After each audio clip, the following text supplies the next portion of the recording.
Hi everyone, CW Music Reviews here. I'm CW and this is going to be a music review of the new Flatbush Zombies album, 3001, LA's Odyssey. Flatbush Zombies, if you're not in the know, is a New York, Beast Coast hip-hop trio, and this is their debut album. I caught on to these guys when I listened to their Better Off Dead mixtape, and I was certainly pleased and intrigued with what I was hearing. For one, you have these really tough as nails and varied beats and sampling and production going on that I enjoyed a lot. It's boom bap-ish, it's druggy. Not only that, but the flows, the raps, the bars, they were all really good. Not necessarily deep per se. If you're looking for like deep hip-hop, then you might have to look somewhere else. But still, there was a lot of charisma, there was a lot of witty wordplay, there was a lot of really good stuff these guys were really going in with. And to be honest, I didn't expect this album to come out this month or at all. But when I saw that it did come out, I was really looking forward to what I was hearing. Was I pleased? Yes. Is it better than Better Off Dead? Well, I think they're working on two different standards. In ways, yes. In ways, not so much. Now, this is about a 12-track affair. It's about an hour long, but the last track is like 12 minutes, your favorite rap song. Now, I will say that I started to get an idea of what this album is going to sound like when I listened to the opening track, The Odyssey. You get this sampling of like a shuttle going off. 5, 4, 3, 2, 1. These strings come in, there's like this spoken word intro, really presenting all three of the rappers, Michi Darko, Zombie Juice, and Eric the Architect. It certainly like sets the tone, especially when the drums come in. I really enjoy like how punchy and tough as nails like this really druggy instrumental is. It's not like overbearing or anything certainly, which is good because this is a hip-hop album that presents these three really promising hip-hop artists, these three promising rappers, and it's good to know that it's not like drowning anything out. They come in and they certainly win over everyone's charisma. It might be a little confusing as to like the who's who, but here's a 101 on that. Zombie Juice is essentially the Eazy-E sounding guy. He's got a really high pitch, he's really tough as nails, he's formidable. He mostly focuses on his drug use, mainly weed and LSD, having sex with women. He also is a very avid golden age hip-hop guy. He's probably my least favorite member of the group, but he certainly brings his own personality on Better Off Dead and this album in particular. Then you have Eric the Architect, who produces pretty much this entire album.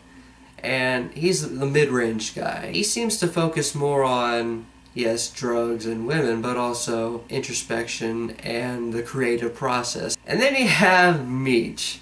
Good old Michi Darko. He sounds like a hybrid of ODB, Aesop Rock, and a crunk rapper, either like Lil Jon or one half of the Yin Yang Twins. His subject matter is roughly the same, but I think he's a bit more aggressive, maybe a more indulgent. He seems to present himself as a very no BS guy, as well as like this product of institutionalized racism, I guess. I mean, maybe that's just me reading too much into it, but that's how he seems to come off to me anyway. So yeah, this opening track, The Odyssey, they do their thing. It goes from Zombie Juice to Eric the Architect and then Meech. Really formidable what they're doing. I think Meech is actually the highlight, or at least for me anyway, the favorite of this entire album. He's got lines on this album, like on this track, The Odyssey, where he spits lines that makes Jesus question religion, as well as R.I.P CD, where he says that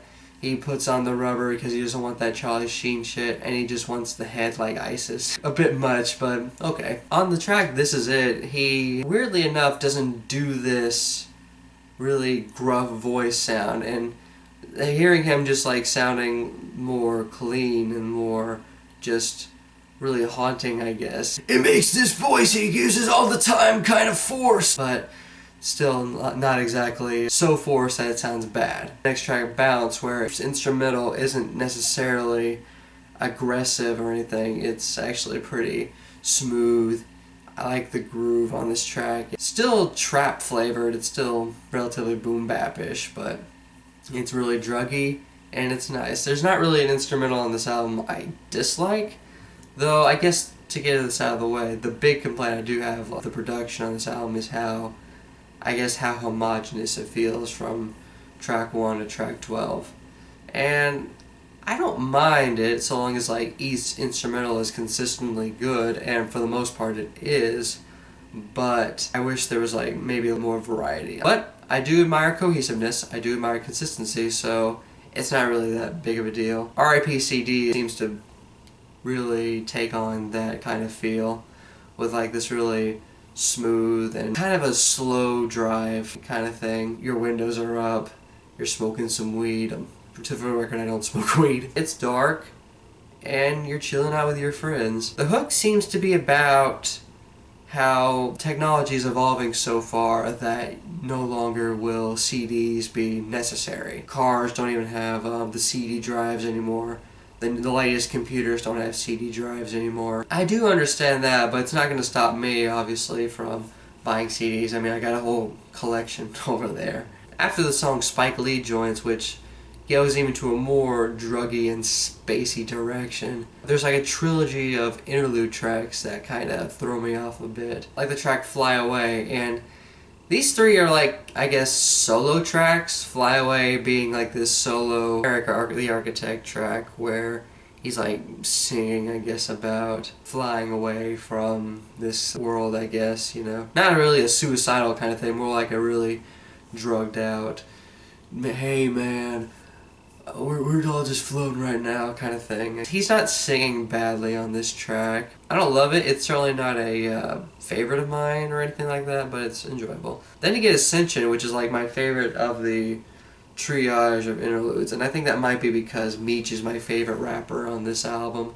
I love the hook on this track where he sounds so monstrous and gargantuan as he's like talking about not just taking over the rap game, but just really putting his mark all over the world. And then the second half glides into this radio thing where it's like, hey, you're chilling out right now. Dial 666-701-3001. It goes with this really chill, I don't want to call it a lull, but it's a really chill, I guess you could say a lull. It's not a bad lull, but it's a lull nonetheless. And you got Smoke Break, which is Zombie Juice's solo track, and he's pretty much singing about, you know, smoking weed. Although he does give this little piece of advice where he says that if you want to really make it, grow your own trees and cut out the middleman.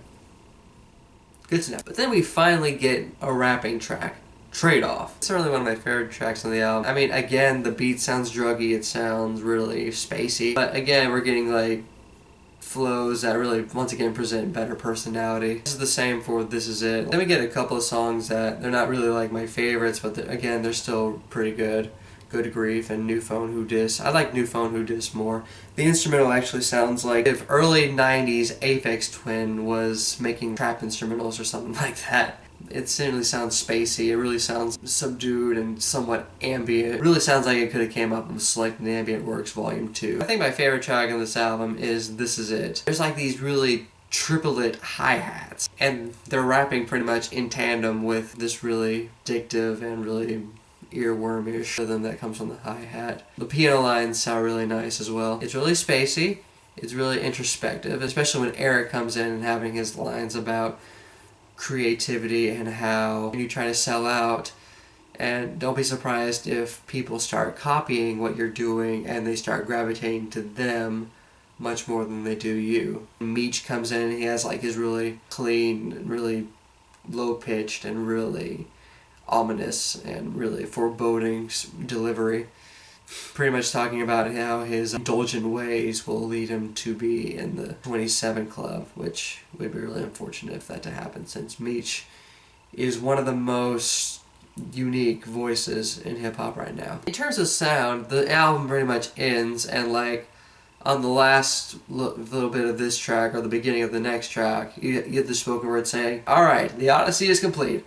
You ready for some fucking bars?" And then the closing track, your favorite rap song, comes in, and sure enough, we get bars.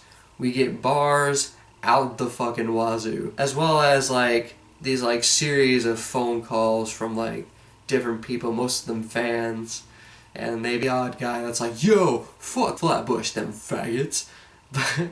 But mostly fans.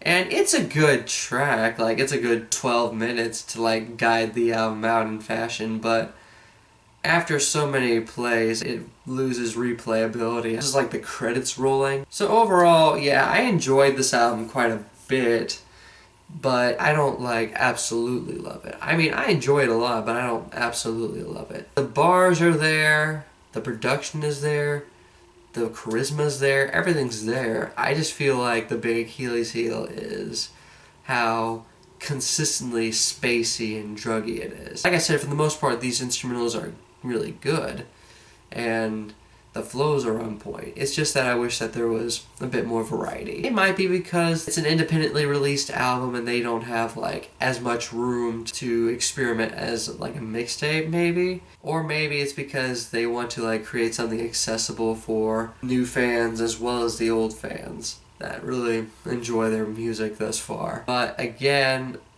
I just wish that there was a bit more. But still, it's a really good album. I recommend it to anybody who likes East Coast hip-hop. If you're currently invested into the Beast Coast, your Joey Badasses, your underachievers, and you want to know what it is they're doing, then definitely do check this out. Let me just say this. A purchase of this album is a vote for independent music. It is a statement saying that you can have independent music and it still sound really good. Like, you don't need this major label, this record contract to make it in the world of music. That's the big message, I think, this album really states. This is definitely going to be a highlight of mine for this month. And it has me really looking forward to the stylistic momentum that Flatbush Zombies are going for come the next album. This album is a solid +2 out of +3. Like I said, if you're into hip-hop, if you're into East Coast, if you're into Beast Coast, do check it out. You might be disappointed by how relatively one note it seems, but still, it's a good album. Check it out. But if you've given this album a listen, what did you think of it? Did you like this album? Did you dislike this album? What was your reasoning for that, and what should I consider listening to and reviewing next? CWD Music Reviews here, signing off.